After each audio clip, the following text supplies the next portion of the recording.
and Capital 104.3 Collab. Radyo Pilipinas Live. World Service Sports Radio. Ang taginting ng AM at lakas ng FM. Sa iisang himpilan. Pinagsanib na pwersa. Para sa mas malawak na serbisyo publiko. Radyo Marisol 78. Sports Radio 918. Radyo Pilipinas. Radyo Publiko 738. At Radyo Pilipinas World Service. Mapapakinggan lang sa Capital 104.3 FM. Capital 104.3. AM and FM Collab. Sa Capital 104.3 FM. Radyo Pilipinas. Radio Pilipinas and Capital 104.3 Collab. Pilipinas, handa ka na ba?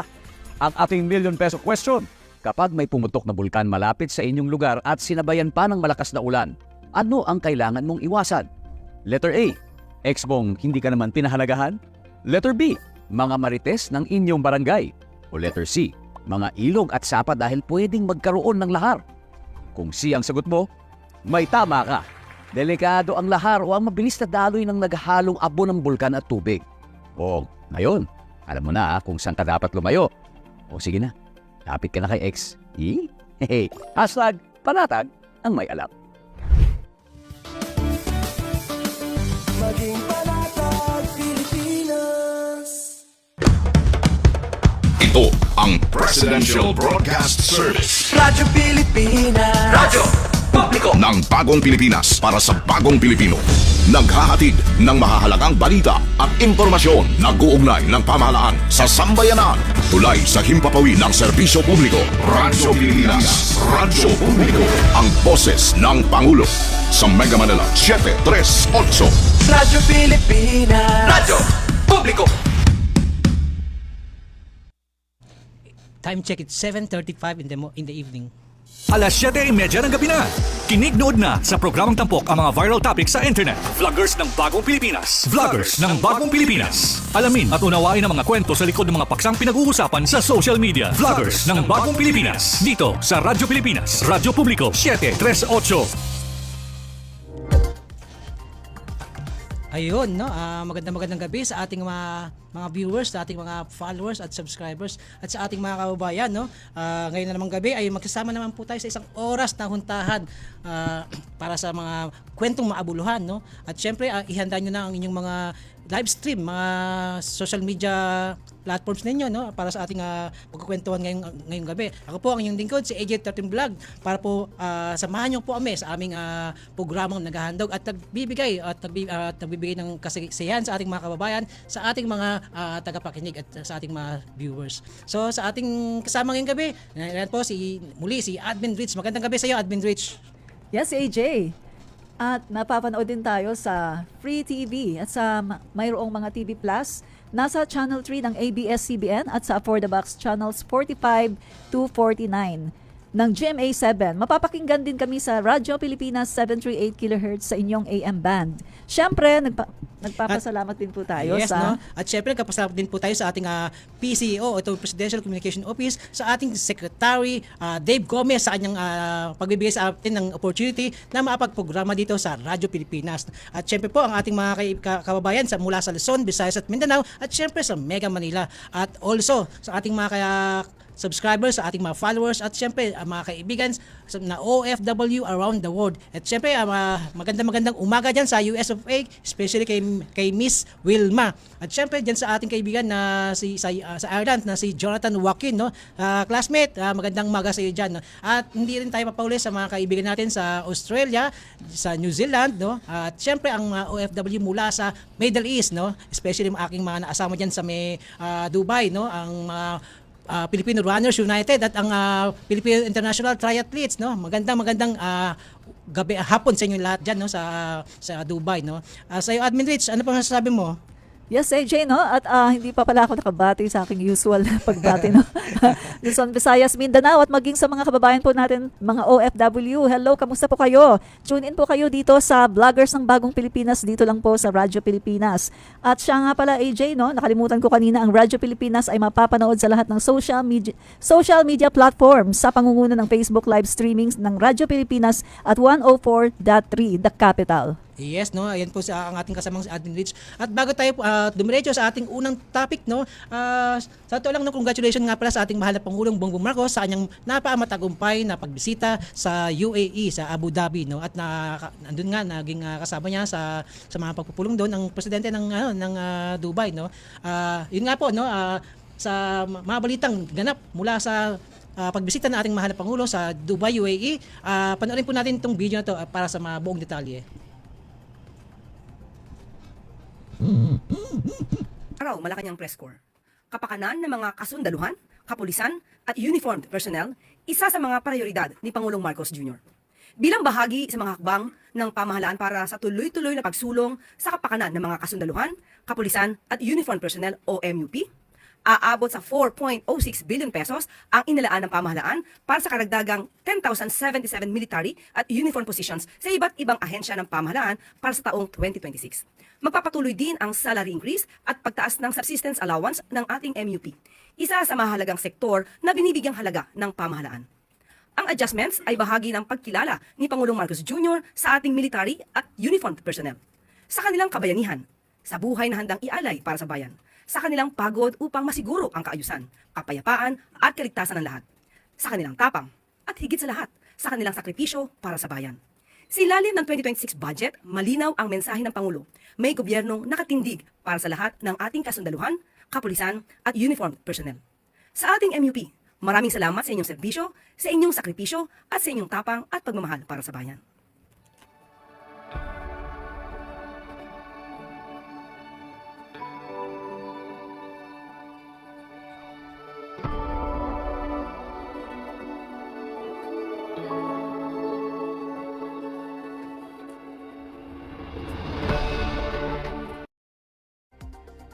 Ayun, no, napad po natin ang buong detalye, no, ng naging itong si Yusek Claire Castro, no, regarding dito sa mga pondo ng MUP.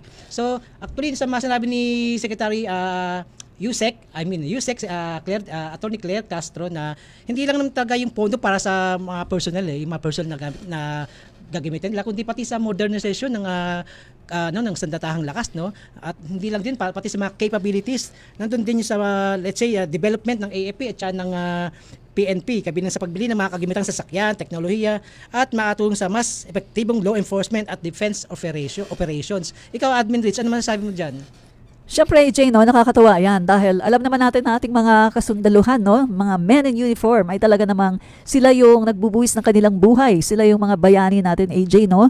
At alam naman natin, AJ, na ang pinaghahandaan ngayon ng bansa natin ay hindi lang mga internal problems patungkol sa mga local terrorists, kundi siyempre meron na rin tayong mga external threat. Kaya eto, AJ, malaking tulong ito. Siyempre, mas gaganahan sila na talagang magtrabaho at yung kanilang mga pangailangan ay matutugunan. Siyempre, ito mga kasundaluhan natin, AJ, talagang mga bayani ito. Once na ikaw ay nag-decide na maging sundalo o pumasok sa military, alam mo na kung anong magiging consequence niyan sa buhay mo, AJ, no? Ready ka kahit saan ka iba to, kumbaga, no? At eto, kailangan talaga ng suporta. Kaya naniniwala ako na itong ginawa ng ating Pangulong Bongbong Marcos ay nakakapag-boost talaga ng moral ng ating mga men in uniform. Dapat lang talaga ito, AJ, dahil nilalagay po nila sa risk ang kanilang buhay. At ang kanilang trabaho dito hindi lang pang internal threat. Yes. Inihahanda na rin sila, AJ, para sa external threat in the future, 'di ba? Hindi natin tama alam. yan, Admin Rich, no? At isa pa itong namang budget na to, hindi lang ito para sa mga kagamitan lang, kundi sa mga personnel, no, ng mga men in uniform, no, ng mga personnel.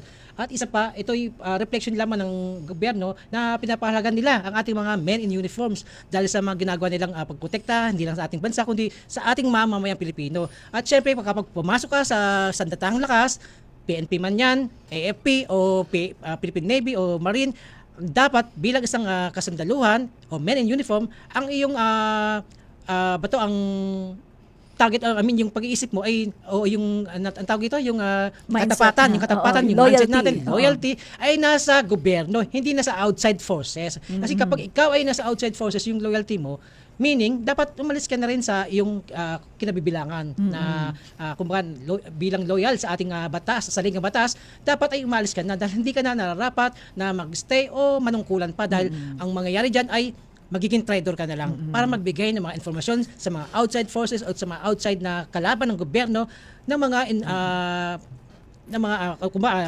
ang tawag ito, yung issues o yung mga yung mga tawag ito, international terrorists, di ba? Hindi lang yun, yung mga information, yung mga Oo. information, pwede ka na makapagbigay dahil nasa internal ka eh. Oo. So, it's easy for you na makagilap ng mga informations, yung mga sinasabi natin ng mga yung mga confidential information, kaya mo nang makakuha ng mga ganung bagay at maibigay ito sa mga kalaban ng ating bayan. AJ, nabanggit mo na rin yan. Alam naman natin na itong mga nagdaang mga araw, AJ, ay merong mga ilang grupo na nanawagan ng withdrawal of support sa ating Yes, Pangulong Bongbong Marcos. Pero etong AJ, etong pagtaas nga ng mga increase ng men in uniform ay yung iba ay binibigyan ito ng kulay politika na sinasabi na ay ginagawa daw ito dahil nga sa nakaambang na mga destabilisasyon. Pero ang totoo, AJ, ay talagang ito ay nakaplano na na gusto talagang mangyari ng ating Pangulo ay increasean talaga itong mga men in uniform dahil deserve nila ito, AJ. Yes, Hindi tama lang ito dyan. dahil sa merong nakaambang na destabilisasyon or kumukuha ng loyalty ang ating Pangulo. Hindi yon, kundi talagang ito ay nakaplano na nung ang Pangulo natin ay pumasok bilang isang Pangulo ng Pilipinas ay nakalagay na ito sa kanyang plano, AJ, na increasean ang mga men in uniform. And also, admins, kahit na ba sabihin nilang kaya dinadagdagan dahil may mga planong it's not of their business. Kahit magdagdag ang ating gobyerno para sa military operations, yan ay, kumbaga, nasa Pangulo na yan, discretion na ng Pangulo yan. Correct. Diba? Discretion na yan ng Pangulo para mapalakas ang sandatahang lakas natin. No? Tama. Hindi lang basta kung sino mang mayroong outside forces na nag-udyok dyan para guluhin ang ating bansa. Correct. Wala yun. Walang pakialam ng gobyerno dyan. Basta, ito ang liderato ng Marcos administration na mapalakas ang ating sandatahang lakas. True. Diba? Tama ka, AJ. So, after ng mga pangyari na yan, admin, gusto ko lang banggitin dito, itong sa lokal na gobyerno ng pamahalang gobyerno ng Caloocan ay talaga namang nakakabilib dahil si Mayor Alo Malapitan ay may mga programa siyang para sa mga estudyante. Ito nga yung special program para sa mga student para makapagtrabaho at ganoon din sa mga out of school youth. Correct. 'Di ba? At syempre para mapagtrabaho ka, dapat ang requirements dito yung sa estudyante dapat currently enrolled ka at syempre pasado ang iyong mga grado. At sa mga out of school youth naman, dapat meron kang plano na pumasok o magbalik eskwela for the next year. Ayun ang kailangan, syempre, 'di ba? Para maging qualified ka para makapag-register at makapag-apply ng application para makapagtrabaho sa space na yan. Oo. Tama ka dyan, AJ, no? So, ayan, AJ, sa mga na ginagawa ngayon ni Mayor Along Malapitan dito sa Caloocan ay ang gustong-gusto ko dito ay yung mga medical mission, AJ, na kita natin kasi, AJ, itong mga laboratory, 'di ba, medyo mahal din 'yan. Yes, tama Pero yan. kung merong ganyan na regular na ginagawa sa People's Day, 'di ba, ay malaking aluwa na 'yan sa mga batang kankalo. Kailan ba yung People's Day na yan na sinasabi? Kailan ba yan? Ang pagkakaalam ko, AJ, na yan, di ba? Regular na yan na tuwing, ginagawa. Thursday hanggang Friday. Thursday kapag sa North Caloocan, Friday naman sa South Caloocan. Yan ang mga schedule dyan. Regular. Ang sa People's Day na to, siyempre, libre yung sinasabi ng legal, pagkapalibing, tapos yung massage, paggupit, yan, yan isa sa mga libreng gamot din, at saka yung medical assistance nga, libre. AJ, mabalik lang tayo dito sa mga kasundaluhan Yes, natin. okay. Eto nga, di ba, nung nakaraan, merong isang nag-viral na isang military na nag-withdraw ng support sa ating Pangulo. At ito ay talagang nag-viral online. At ito nga ay ginagamit, di ba, ng kabilang kubol, Green Crocs. Ginagamit nila ito. At yun nga, AJ, itong nalalapit nga na sinasabi nila na magkakaroon ng one-time, big-time na rally na syempre hindi natin sinusuportahan. Pero ito ay ginagawa lang natin, AJ, na kailangan maging aware ang mga Pilipino na kung ano man yung mga panawagan sa inyo, kung kayo man ay yayayain, di ba? Mag-isip muna kayo. Maganda ba na palitan ang ating gobyerno sa pamagitan ng kudeta o sa pamagitan ng hindi naman electoral process, di ba? So, democratic country tayo, dapat ay idaan natin sa demokrasya. Antayin natin yung 2028 election at huwag tayong magpilit na iupo yung isang tao na gusto natin or gusto nila na maging Pangulo ng Pilipinas, no? So sa mga military, no, keep your loyalty, no, to the flag. Oh, And yes, of sa course, Constitution. to the Commander-in-Chief. Yes. At syempre, higit sa lahat sa ating konstitusyon, di ba? Yes, tama yan, Admin Rich, no? At isa pa, no, dito sa, kay, ano, no, kay, ano ba? Yung military na nag-withdraw ng support, si Banggaw ba yun? Oo. Banggaw, no? Oo. Sa totoo lang po, isa sa mga dahilan kaya siya nag-pull out ng support sa ating Pangulong Bongbong Marcos ay dahil sa una-una, no, hindi siya napasama sa mga na-promote na generals. Hindi siya asama. Sorry. Kaya hindi napasama dahil may issue at saka hindi ka karapat-dapat. Diba? Kasi talagang hindi ka karapat-dapat dahil una-una, no, doon pa nga lang sa hindi ka lang na-promote. Nag-albruto na agad. Dahil mo pa yung mga batang naagawan ng candy. Hindi dapat ganyan. Dapat be mature. Be man enough, no? Maaring kaya hindi nabigyan dahil meron kang mga nagawa na hindi tama o hindi ka umabot dun sa criteria na dapat na ma-promote, no? O syempre, at isa rin sa mga dahilan diyan, no, kung bakit itong rally nito na gusto nila na may isang atupan yung one time big time ay dahil sa hindi dahil sa gusto nilang maging president si Sara, no, kundi dahil ang iniiwas nila yung mga kaso nila na nakaabang para sa kanila, lalo na kay Chavit, no. Yun ang iniiwasan nila kasi kapag nga naman napatalsik si PBBM, wala rin silang kaso. 'Di ba? Ayun ang isa sa mga gusto nilang mangyari. Kaya sila atat na mapatalsik ang ating mahal na Pangulong Bongbong Marcos. Hindi dahil sa gusto nila si Sara, dahil si Sara alam naman nila nang wala rin namang magawang buti sa ating bansa. Dahil sa DepEd pala nga lang, wala na nagawang buti, how much more sa mas malaking responsibility. Wala taga magagawang maganda yan. O, di ba?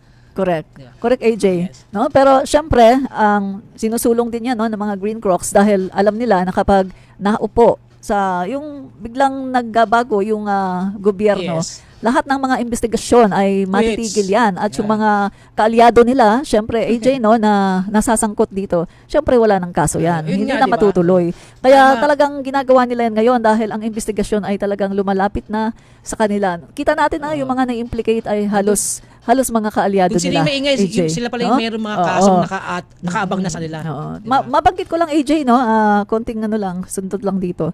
Kasi napansin ko yung pili talaga nila na gusto talaga nilang idamay, no, si dating Speaker Martin Yes, Romualdez. totoo Although yan. sinabi na nga ng ICI na wala silang nakita no adverse findings. Yes. Ang sabi naman noon ni Senator Lacson, wala silang nakita na talagang Magdadawit. diretsa Oo, na magdadawit talaga. mag-uugnay dito kay CMR, dito sa mga flood control anomalies. Hindi daw, sabi pa ng DOJ, hindi daw siya kumausap ng city engineers, hindi kumakausap ng mga DPWH, ng mga officials, hindi rin kumakausap ng mga contractors. So, as in, wala silang Wala. makita. Walang involvement talaga. Ngayon, AJ, bigla na lang may lumabas na Si Guteza.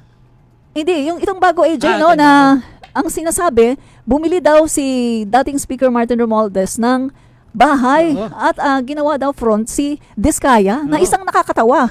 Dahil una AJ, ditong si Diskaya ay nag-take na siya, nag-under oath Oh, siya yes, na, di ba pa? nung Unang under oath. oo, 'di ba, na sinabi niya na hindi niya wala siyang transaction kay dating Speaker Martin Romualdez, na hindi niya ito na kakasalamuha, not even once. Wala. Pagkatapos ngayon, biglang merong ganyan, no? So, eto, EJ, komentuhan ko lang, nakikita ako dito na dahil wala nga sila makita, no, na ebidensya na direct siya na magtuturo kay Speaker Martin, ay gagawa na lang talaga sila ng gawa-gawang kwento. Pero AJ, ang sabi nga ng abogado ni dating Speaker Martin Romualdez, naka-ready naman si Speaker na harapin kung ano man ang lahat ng tama ito, ka. no? At basta ilagay lang sa sa legal at saka yung due process nandyan, at hindi pwede na basta lang yung mga sinabi ni ganito o sinabi na ganyan. Kailangan merong matibay na ebidensya. Yes. Lalaban, no, si dating Speaker Martin Romualdez basta merong talagang totoong ebidensya at hindi gawa-gawa lang.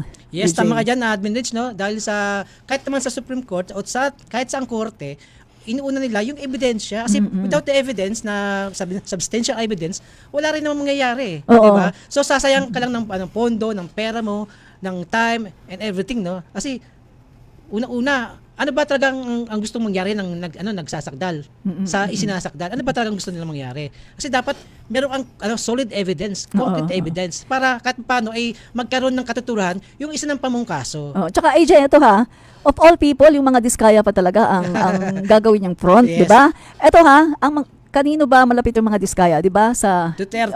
sa dating admin. At siya din, yung mga Diskaya, siya rin yung favorite na kontraktor. Yes. So, AJ, sa dami-dami ng tao, talagang ang mga diskaya pa ang ipapront. Siguro Yes. naman maraming mga naiisip kung talagang totoo yan Yes. marami naman sigurong pwedeng i-front si dating Speaker Martin Romualdez. Bakit yung mga diskaya pa? Di ba?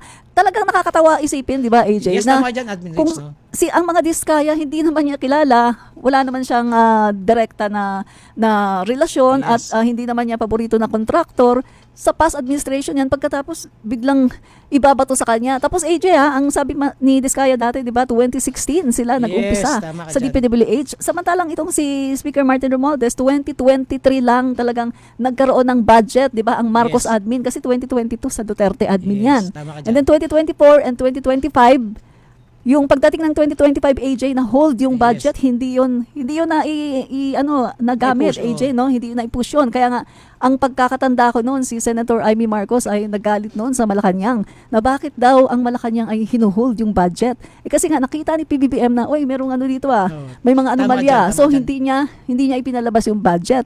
So kung titignan natin, gagawin nila talaga na ibabato itong lahat kay Speaker Martin Romualdez na kung titignan, 2024 lang. Ang totoo, 2023 and 2024 lang, o 2 years lang. 2 years. Yung budget talaga ng masasabi natin sa Marcos admin. Samantalang yung Duterte administration, 6 na taon, EJ. Yes, tama ka dyan, Natapos ang Tama 6 ka na dyan, taon. Admin Rich. At isa pa, no, of all people, bakit Diskaya? Oo. Samantalang si Congressman Martin Romualdez, lawyer po yan. Lawyer yan. Corporate lawyer yan ng mga mining companies. Oo. At isa pa, ang dami rin niyang mga kamag-anak. So kung gagawa mo siya ng dami, siyempre sa kamag-anak na. Oo. Kaya nga, nakakatawa, di ba? It's very unnatural na magagawa ang dami nang hindi mo kakilala o hindi mo kaano-ano. True. Tapos kadikit pa, kalyado Contractor pa. Kalyado at kakontakto pa ng mga Duterte. Oo. So ano ka? Bobo ka ba? Di ba? Hindi bobo si Speaker Martin o Congressman Martin Romualdez. Hindi siya bobo. Correct. Napatalino niyan. So, bilyonaryo siya in his own right. Nung di pa siya politiko. Oo. So, yung mas nasabi ng ganyan, kabubuhan na nila yan, no? Hindi na natin kabubuhan yan. Sila na kabubuhan na nila yan. So, ganun pa man po, no, sa pagbabalik ng ating programa, magbe-break muna tayo. Siyempre, magbabalik ang vloggers ng Bagong Pilipinas. Good news! Ang President Ferdinand R. Marcos Jr. met with Damac Digital executives during his working visit to Abu Dhabi on January 13, 2026 to discuss major planned investments in the Philippines. Among the key proposals is the establishment of large-scale data center in Laguna, as well as the broader collaboration in digital infrastructure, positioning the country as a regional hub for data centers, cloud services, and AI-driven technologies. President Marcos welcomed the initiative, expressing excitement over Damac Digital. Paano nga ba mag-register para magkaroon ng schedule sa Bagong Pilipinas Presidential Action Center? Narito ang mga dapat gawin. Gamit ang iyong mobile device, pumunta sa eGov.ph app. Pwede itong i-download mula sa Apple App Store o sa Google Play Store. Gumawa ng account. Ilagay ang email address, valid mobile number, pagkatapos ay makakatanggap ka ng one-time code sa iyong email. Gamitin ang code sa eGov app para sa verification ng iyong account at ng mga impormasyong ibinigay. Congratulations! Meron ka ng eGov.ph app account. Pwede mo na ma-access ang iba't ibang serbisyo ng gobyerno kabilang ang mga serbisyo sa Bagong Pilipinas Presidential Action Center. Ito ang Presidential Broadcast Service Radyo Pilipinas. Radyo Publiko. ng Bagong Pilipinas para sa Bagong Pilipino. Naghahatid ng mahahalagang balita at impormasyon na uugnay ng pamahalaan sa sambayanan. Tulay sa himpapawid ng serbisyo publiko. Radyo Pilipinas. Radyo Publiko. Ang boses ng Pangulo. Sa Mega Manila 738. Radyo Pilipinas. Radyo Publiko. Vloggers ng Bagong Pilipinas. Vloggers ng Bagong Pilipinas.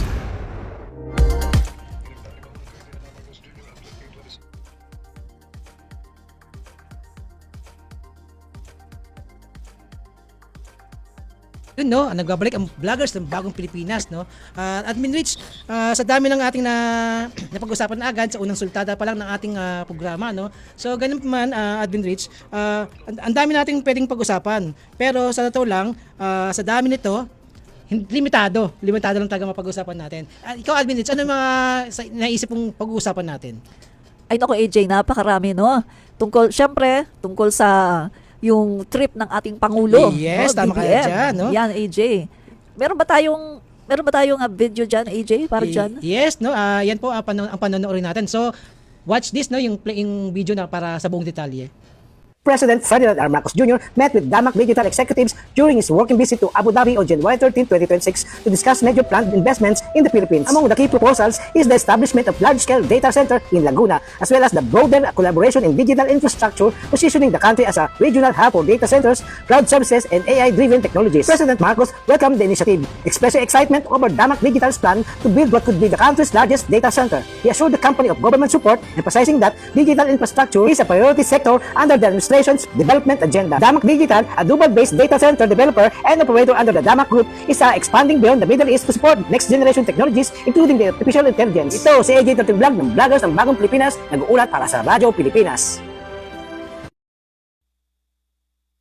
Yun, no, napad naman natin, no, ang pagbisita at pagpag-partnership ng DAMAC Digitals para mag-input dito ng business regarding sa hub center. Ikaw, admin, saan masasabi mo rito sa ginawa ng ating mahal? Yan, maganda yan, AJ, no? At data centers, kailangan talaga natin ito, AJ.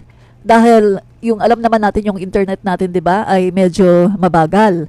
So, kapag may mga data centers tayo, AJ, ay mapapabilis na yung internet. Yes, tama Yung dyan. kinikwento nga ng Pangulo natin noon, AJ, no? Kapag halimbawa, magsisearch ka sa internet, halimbawa, si-search ka ng ano bang topic tungkol sa politika, halimbawa, no? Politics about America, halimbawa. Tapos, pagpindot mo, AJ, Enter, dadaan pa yun sa Pupukol pa sa sa ibang bansa, no? Dadaan pa Singapore. siya, Singapore.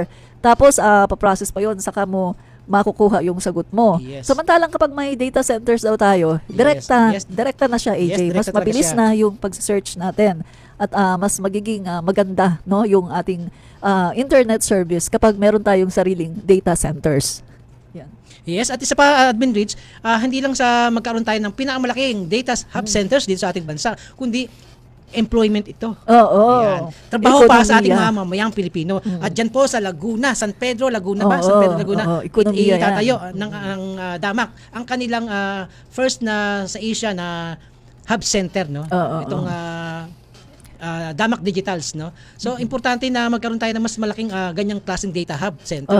Para kahit paano ay mas maging yung ating mga internet connections, yung signals, ay tagang namang matatag at mabilis. Oo, correct. Hindi tayo katulad na naloko ng yung mga servers na yan, no, na iba-ibang mga service na binibigay sa atin na nagbayad tayo, umabot-abot tayo ng isang buwan na parang ang nagamit lang natin mga isang linggo dahil sa paputol-putol, laging merong interruption, no, yung kanilang mga signals. So sa matotal, ang nagamit lang natin doon sa binayad natin ay less than half nung ano. Oo. At saka AJ, no, napansin ko lang nung pumunta ako sa Malaysia. Oh, yes? Grabe, sobrang bilis ng internet nila, AJ. Yung bang kapag magpo-post ka, kahit malaki yung video mo, no, pag-post mo, pagtingin mo naka-post na kaagad siya.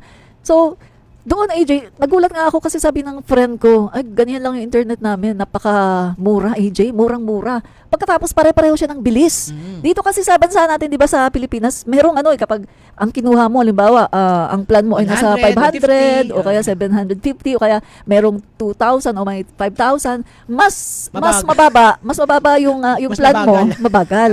Mas mahal, mabilis. Mabilis-bilis. Oo. Pero doon sa Malaysia, AJ, hindi. Pare-pareho Same. siya. Kesyo, 100 pesos lang yan. No, sa ano natin, kunwari sa ano natin. O kesyo, 1,000 pesos yan. Or pare-pareho ng bilis, AJ. At saka mura talaga ang internet. At isa pa, Admin Rich, Oo. sa mga internet dito sa Pilipinas, let's say, no, kanina magpapasa ako sa iyo ng mga videos, no. Oo. So pagpasa ko sa iyo ng videos, magbabuffering pa yan. Oh, yun nga, AJ. Mag-load Oo. pa. Oo. Mga ilang minuto pa yun. So, bago pa siya, ma-send sa'yo Oo. ng tuluyan. So, ganun kabagal. Oo. Dapat, kapag sinend ka, dapat na-receive mo na agad. Hindi Magbabuffer pa siya. Wala kasi tayong Downloading pa. wala kasi tayong data centers. Ayun, wala pa na- tayong data centers. Oo. Kaya, yung binabato natin, pupunta pa sa kung saan ang layo-layo pupuntahan, tapos babalik din naman sa atin dito sa Pilipinas. Oo. Di ba? Ganun ang nangyayari. Di ba? Kaya ang kaigihan nitong DAMAC Digitals, kung saan magtatayo sila ng digital hub center dito sa ating bansang Pilipinas, ay napakalaking tulong at napakalaking grasya para sa ating economic stability rin. Oo, Kasi isa to sa mga magbibigay ng Trabaho. sa ating mga kababayan. Hindi lang basta trabaho, no, dahil maraming tayong kababayan ang mabibigyan nito. At syempre, ang ekonomiya. Ang importante ng ekonomiya, AJ. di ba? Kaya pasalamat tayo sa ating Pangulong Bongbong Marcos sa kanyang trip AJ. Yes. Panalo ang sambayan ng Filipino, 'di ba? Yan yung sinasabi ko AJ na kapag ang ating Pangulo ay umaalis ng bansa, ito ay pakinabang sa ating mga Yes. Pilipino. Hindi katulad nung isa diyan na umaalis ng Sara. bansa. Sara pangalan nun, Sara. Oo, umaalis ng bansa. Pagkatapos, wala naman tayong nahihita. Wala tayong nakita doon. Sinisiraan pa ang bansa Personal natin. lang. Sinisiraan pa ang Pangulo. Sinisiraan pa ang mga Pilipino, AJ. No? Yes. Alam mo, inis na inis talaga ako, AJ. Hindi ko talaga makakalimutan. Nung pumunta siya sa Korea, AJ. Yes, alam natin yan. Tapos sinabi niya, minustra pa niya, lahat, na-enumerate pa niya yung mga bansa na pinuntahan niya. Tapos sabi niya, sa lahat ng mga bansang pinuntahan ko, wala sa kalingkingan ang Pilipinas. Talaga namang inis na inis ako, AJ. Diba? Alam mo namang Traidor. alam mo namang nationalistic ako no? Oh, Sabi ko traidor. nga, ready akong mamatay para sa bansa ko Tapos gaganunin lang, vice-presidente pa, Yes. yung talagang binanatan ko sa AJ sa aking YouTube channel kasi hindi ko mapapalampas yung mga ganyang klaseng mga paninira yan, AJ. Sabihin mo na wala sa kilingkingan, kahit kaunting man lang, wala. Samantalang nakita mo, ang ganda-ganda ng bansa natin, Yes. AJ, di ba? Mga beaches, mountains, ang ganda ng bansa natin, ikutin mo yan. AJ, Alam mo, Admin napakaganda. Rich, Tapos sasabihin, wala sa kalingkingan at talagang hindi makamove on nun. Alam mo, Admin Rich, isang pagpapatunay lamang yan na si Sara Duterte ay hindi dapat maging presidente ng ating bansang Pilipinas ngayon, bukas o kahit kailan pa man. Correct. Yun lang yun. At saka very Kasi sinara niya na, sabi niya wala sa kalingkingan ang Pilipinas. Oo, very divisive pa siya. Pero dapat yun, doon pa lang alam natin ng mga kapwa Pilipino na si Sara ay hindi dapat maging presidente kailanman. Very divisive pa siya, AJ, Yes. Anong sabi niya doon sa isang statement niya, pinanood ko Akala ko nga AI pero inulit ko at ay talagang totoo pala talaga, no? Ang sabi niya, AJ, tungkol ito doon kay Mayor Isko Moreno at saka kay PBBM, nagsama Tapos sabi niya, sa Manila daw kasi ang dami daw mga plastic. Yeah. Mga plastic kasi mga tao sa Manila. Kasi gusto niya si Mayor Isko Moreno ay makipaggalit sa ating Pangulo. Hindi naman Which is ganoon hindi naman ganoon si Mayor Isko Moreno. So siya ay nakikipag-collaborate dahil meron siyang gustong mga mangyari sa Manila na sinusuportahan naman ng ating Pangulo. Yes. Ganun Sasabihin mo, napaka-plastic daw mga tao daw sa Manila. Plastic. Trabaho niya bilang mayor na asikasuhin ang kanyang nasasakupan. It doesn't mean kung sino yung presidente. Correct. Diba? Kasi ganoon dapat. Kung ikaw ay nakaupo bilang isang mayor o congressman o anong paman yan, kung sino yung nakaupo, yung incumbent, dapat doon ka nakasuporta, doon ka nakiling. Kasi ayun ang magbibigay sa'yo ng granatsa para matugunan yung gusto mong mangyari. Tama. Alam mo, awayin mo. So, anong budget makakuha mo? Correct. Yan. So, mabalik tayo, AJ, doon sa trip ng ating Pangulo. Yan, AJ, doon sa nabasa ko, after 15 years, hindi ko alam kung, AJ, kung yung aking memory ay okay pa, Okay. Correct me if I'm wrong. Pero ang nabasa ko ay after 15 years, saka palang nagkaroon ng Pangulo na dumalaw sa Yes, UAE totoo yan, at totoo dalawang yan. beses pa nangyari. After the 18 months, itong si BBM. Dalawang pumunta na. beses pa nangyari, Yes. AJ.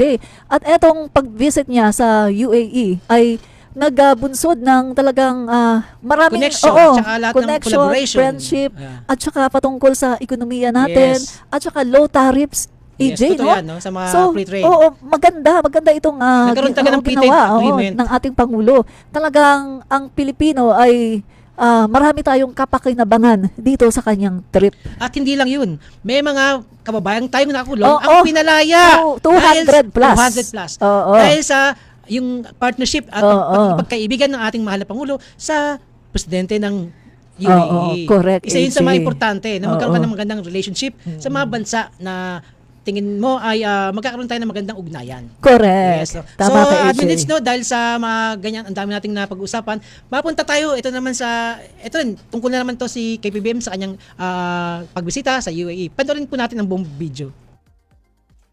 Nakakaasa po kayo na patuloy natin patatatagin ang mga programang naglalayong magsulong ng kaunlaran para sa lahat upang ating makamtan ang inaasam nating kasaganahan sa ilalim ng isang bagong Pilipinas. So in closing, I express once again my deepest gratitude, not only of myself, but of all your countrymen, for your unwavering spirit and dedication and the pride and love that you have shown for your countrymen and for your country. Your achievements bring honor to the nation, a nation that is truly and genuinely proud and grateful to all of you. Kaya po, huwag po natin makakalimutan. Lahat po ito ay para sa pagpaganda ng buhay ng ating mga kababayan at ang pagpaganda ng ating minamahal na bansang Pilipinas. Mabuhay po kayo! Mabuhay ang manggagawang Pilipino! Mabuhay ang bagong Pilipinas. Magandang gabi po sa inyong lahat. Maraming salamat po. Muli, ang Pangulo ng Republika ng Pilipinas, Ferdinand R. Marcos Jr. Ayun, no, napakaganda na sinabi ng ating mahal na Pangulong Bongbong Marcos, no. Siyempre, no, dahil sa pagbisita ng ating mahal na Pangulo, meron din ginawang ano dun, no, parang ayuda o medical mission din, no, 'di ba? Admin, 'di ba? So, isa 'yun na kaya nagkaroon yung mga Pilipino, nagkaroon din sila ng chance na makita-kita at maipag-join maipag-meeting sa ating mahal na Pangulo.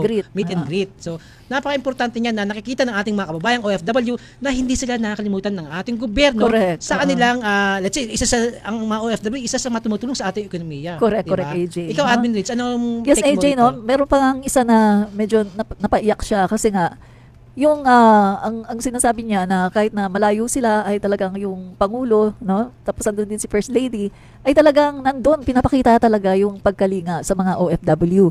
Kasi AJ, sa panahon ni Pangulong Ferdinand Marcos Jr., talagang inasikaso ng gusto itong mga OFW. At ang isang malaking katibayan niyan, AJ, ay ang pagpapatayo ng OFW launch sa NAIA Terminal 3 tsaka 1 na sabi nga nung isang OFW ay dati wala daw yan pero yun nga nung si Pangulong BBM na ay nagkaroon ng mga OFW launch na mas pinaganda pa yung mga amenities at saka talagang AJ, no, pwede silang kumain, magkape, lahat libre yun. Manood ng TV, mag-rest, matulog kasi may mga mga double deck din doon, AJ, no? So komportable talaga sila doon na makapagpahinga. Kaya eto mga OFW natin nung nakita nila si PBBM at saka si F. Elisa dito nga sa Abu Dhabi ay talagang tuwang-tuwa sila, AJ, dahil yun nga, bukod sa may ayuda, ay nadama talaga nila, no, yung presensya ng gobyerno ng ating Pangulo na talagang nagki-care, na kinausap pa, no, yung presidente ng UAE na para dito sa mga OFW na nakulong. At yun nga, may napalaya nga na 200 plus na mga OFW na matagal na rin na nakulong. So, napakaganda, AJ. Yes, no, Admin. Iko-correct ko lang din, no, kasi sa pagkakaalala ko, itong mga launch na to, matagal na to actually. Ayun nga lang ningas kugon. Hindi siya diretso. Kasi nung time na about 1999, meron pa nito eh. Nakakain pa ako sa launch na yan ng free red kasi ang sarap ng kinain ko nga doon eh. Ko ay libre pala, akala ko mahal kasi nga gutom na ako tapos tingin-tingin ako doon, yung pala libre. So, ang inorder ko yung chicken na barbecue. Ang laki ng chicken barbecue, masarap. Yung pala walang bayad. At that time 1999, yung 150 na pa mahal na noon. Diba? So, yun, no, may OFW lunch din dati. Kaso nga lang, hindi naman ang tuloy-tuloy yun eh. Parang kung, di natin alam kung bakit, yung rason nila kung bakit nila tuloy-tuloy, until such time na nandito na ang Marcos administration, ito talaga, no, from the very beginning, meron na. Continuous pa rin hanggang ngayon, nakakailang taon na, no, nandiyan pa rin yung OFW lunch at pinapaganda pa, pinapalawak. Unlike before na parang isang lang, tapos baka ilang few months o wala na kaagad. Wala na, di ba? So, ang kagandahan lang dito talaga, dapat meron talagang consistent yung gobyerno sa pagpapatupad at pagpapaganda ng ating mga international airports, di ba? Katulad ng meron tayong yung OFW lounge, mga ganung bagay. So, sa ganung paraan, nagkakaroon ng tumatatak, no? Nagsisink in sa mga Pinoy o sa mga travelers yung mga ganung programa ng ating gobyerno. Di ba? Tama ka dyan, AJ, no? At saka, nakita natin yung airport ay talagang mas maaluwa na para sa ating mga OFW at meron na silang sariling OFW lane, di ba, AJ, no? Na hindi na sila hakalo doon sa mga regular passengers. Yes. At sa admin, no, may singit rin dito yung itong issue regarding kay Libiste. Di ba? Itong si Libiste kasi nga, di ba, ang ng Department of Energy na kinancel na yung kanyang solar farm contracts, yung super franchise niya canceled na at parang pinagbabayad siya ng 24 billion. Totoo ba to? AJ, no?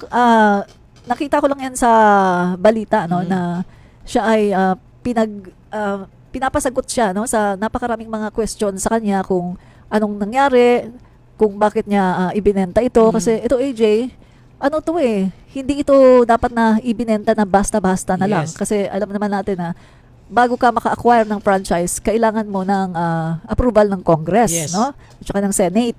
So dito, hindi pwedeng basta-basta ang ibenta to na walang approval, no? Parang siya lang yung gumawa. Kasi lumaki yung value. Lumaki yung market value niya. Kaya ibinenta niya kasi pera nga naman. Hindi yung kanyang intention nito, hindi para sa sambayan ng Pilipino eh. kundi sa kanyang business or marketing style strategies niya para magkamal siya ng pera. Hindi para sa maitaguyod yung solar farm para sa bansang Pilipinas at makinabang mga mamamayang Pilipino. Hindi ganun. Ang gusto lang niya, pakinabang, sariling pakinabang lamang ang ginagawa. Hindi para sa bayan yan. Kaya ngayon, iniimbestigahan siya. Kaya huwag siyang AJ. magpaka-feeling hero o yung main character syndrome kasi tawag dyan Di ba? Tapos ang ginagawa pa niya, yung mga issue na ibinabato niya para lang mapagtakban yung ginawa niyang kasalanan. Correct. Kaya iniimbestigahan siya ngayon ng ombudsman din, di ba? Yes. Kung anong nangyari dito dahil parang nagalit si Ombudsman Rimulya na ang bata-bata mo pa, nanay mo pa, senador. Di ba? Sabi ka doon, pagkatapos ganyan. Wala kang kahihiyan sa sarili mo. Di ba? Wala kang kahihiyan. The same thing happened din dito kay Kiko Barsaga. Na ngayon, na sinasabi niya na itong si Daniel Rason ba? Si Mr. Rason, nangyari, di ba? Billionaire pa naman. Kinalaban niya. Bigyan niya ng issue. Ito ngayon, sinampahan siya ng kaso. Anong nangyari? Ayan, AJ, pinagbintangan niya, di ba, na, ayun nga, parang nagbigay ng pondo. No? Sa Congress. Oo. Para doon sa impeachment, no? Parang yun yung narinig ko Parang saan yata pinupuntan yung kay Speaker Martin para maging speaker din yata. Yun. Parang ganun So, at saka kasama na rin yata yung sa kailangan yung mga congressman ay umayon para din sa pag-i-impeach. So, eto, nagalit si billionaire, no? Nagalit si billionaire. Si bilyonaryo. So, may problema siya ngayon, AJ, no? 100 million na yung damage suit yata na yung suit sa kanya. Isinampa sa kanya. So, eto, ang nakita ko kanina yung kanyang reply, ang sabi niya, ganito kagahaman. Ganito daw kagahaman. Bilyonaryo na daw, gusto pang magkamal ng maraming pera. Hindi talaga nag-iisip, AJ. Hindi naman ibig sabihin na 100 million suit ay gusto siyang pagbayarin ng gano'n na para madala rin siya. Pagbayarin, dapat talaga niyang pagbayarin. Kasi ang laking danyos sa tao Hindi lang basta-basta. Kasi may mga business venture ng tao. Kumbaga hindi kasi pera ang usapan dyan kundi yung damage na ginawa niya doon sa moral ng tao, di ba? At saka maaaring yung mga business partners niya mag-atrasan dahil sa sinasabi niya. So, dapat lang niyang tagang bayaran yun. Kaya, ayan, problema niya ngayon yan. At isa pa, AJ, no, kini-question siya. Kasi ito pa lang si Daniel Rason ay maraming nalalaman dito sa pamilya nila. Dahil ito pala, AJ, ang tumulong sa tatay ni Kiko Barsaga para sa pagtakbo. Parang di sa Daniel Rason Si Daniel Rason, anak ni si Daniel Rason Ibang Rason. Sorry. Daniel ba yung nasabi ko? Oo, Daniel Rason. Kasi dati singer-artista yan Basta si Mr. Rason. Oo.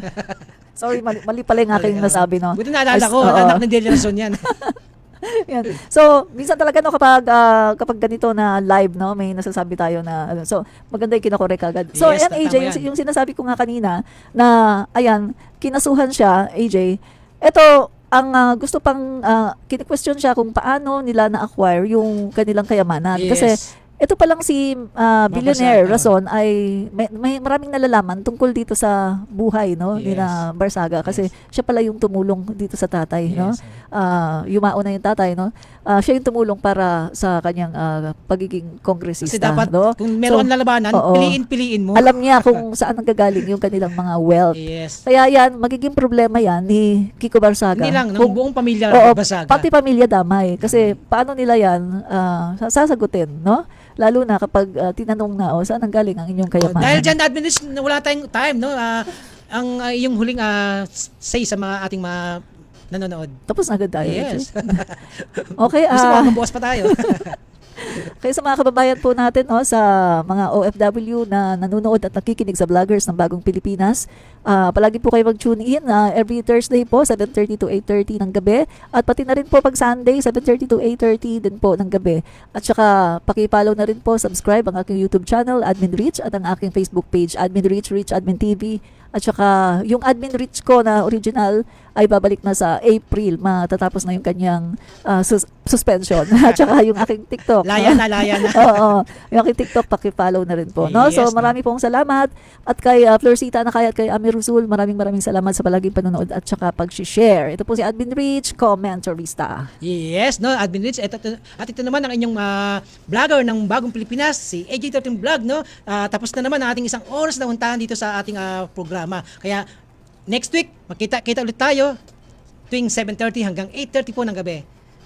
Magandang gabi po. Magandang araw, si Dingdong Dantes po ito. Basta sinabing Pilipinas, isa sa una nating naiisip ay ang magagandang beach sa ating bansa. Andyan ang Boracay, El Nido, Panglao, nako, nakakamiss tuloy ang dagat. Pero what if habang nasa dagat ka, biglang lumindol ng malakas na halos hindi ka na makatayo? Tapos, biglang umurong ang tubig ng dagat na parabang napakabilis na nag-low tide? Tapos maya-maya pa may narinig kang kakaibang tunog na parabang may papalapit na malaking alon sa'yo. Hep, alam ko nakakapanik. Pero, lumikas ka na agad at tumakbo sa mataas na lugar o papalayo sa dagat. Dahil, kapag naranasan mo ang mga senyales na ito, ibig sabihin, may paparating na tsunami sa lugar nyo. #Panatag ang may alam. Maging